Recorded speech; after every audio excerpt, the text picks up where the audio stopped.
Baik, terima kasih Bapak Karopenmas atas waktu yang diberikan. Saya hormati Pak Karopenmas, Rian, yang saya hormati rekan-rekan wartawan. Ya. Baik, tadi sekilas dari Pak Karopenmas sudah menyampaikan garis besar tentang terjadinya suatu tindak pidana dalam skema dengan menggunakan bisnis kompromis atau disebut biasanya BEC. Ini akan kami sedikit paparkan, ya, penjelasan pada rekan-rekan semuanya, yang mana dasar kejadian tersebut, ya, adanya pelaporan dari pihak perusahaan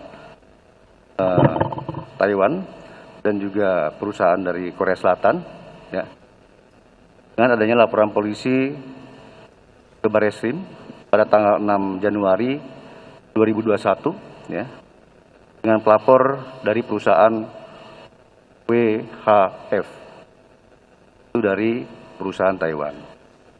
Dan yang kedua, itu dari laporan polisi pada tanggal 9 Maret tahun 2021 dengan pelapor dari perusahaan SW dari Korea Selatan. Adapun kronologis yang terjadi, ya, di sini para tersangka melakukan penipuan dengan skema BEC atau skema bisnis ML compromise, ya, terhadap korban atas nama perusahaan SW dari Korea Selatan dan juga perusahaan WH, ya, dari Taiwan, yang mana menyebabkan kerugian sebesar untuk perusahaan SW sebesar 82 miliar rupiah. Dan untuk perusahaan WH yang berasal dari Taiwan itu mengalami kerugian sebesar 2,8 miliar. Adapun modus operandi yang mereka lakukan, ya, sindikat ini melakukan skema BEC, yaitu dengan praktek penipuan di mana ditujukan kepada manajer keuangan atau bagian keuangan yang sudah saya sampaikan tadi Pak Karopenmas. Itu di mana mereka dengan cara masuk, ya, intercept ke dalam email kepada si kedua perusahaan tersebut, ya, sehingga dengan dengan mengganti data ataupun identitas, ya, sehingga perusahaan tersebut terjadi komunikasi. Dan demikian bisa juga terjadinya adanya suatu transfer dana, ya, dari satu perusahaan ke perusahaan yang dikira itu adalah perusahaan mitranya. Adapun pasal yang dipersangkakan, ya, dalam hal ini yaitu pasal 45 ayat 1 junto pasal 28 ayat 1 Undang-Undang Nomor 19 Tahun 2016, yaitu menyebarkan berita bohong yang mengakibatkan kerugian melalui transaksi elektronik yang disebut pasal 45 huruf A dengan ancaman hukuman 6 tahun penjara dan denda 1 miliar. Dan selanjutnya pasal 3, pasal 4 dan pasal 5 Undang-Undang Nomor 8 Tahun 2010 tentang TPPU, ya.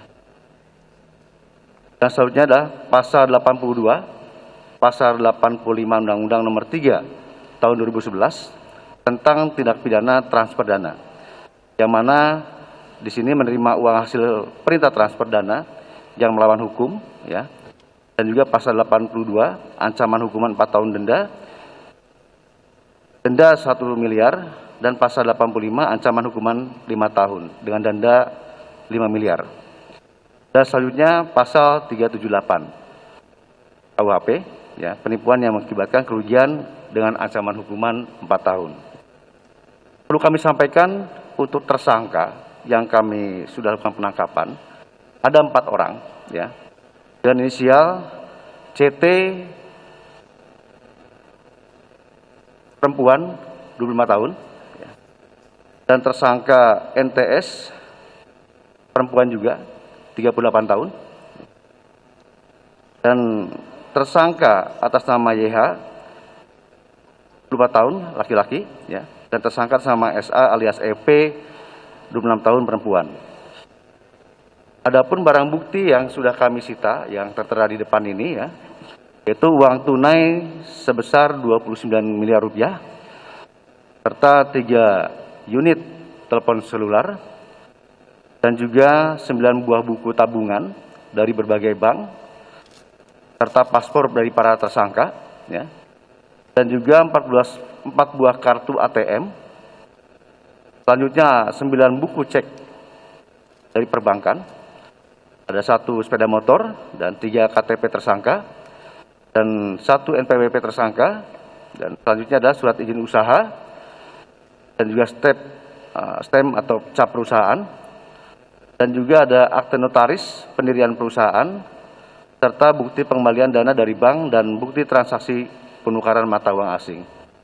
Adapun saksi yang sudah kita lakukan pemeriksaan, ya, sebanyak 8 orang, dan mungkin nanti kita akan melakukan pengembangan dan pendalaman lebih lanjut. Itu saja yang kami sampaikan. Sekian, terima kasih. Wassalamualaikum warahmatullahi wabarakatuh.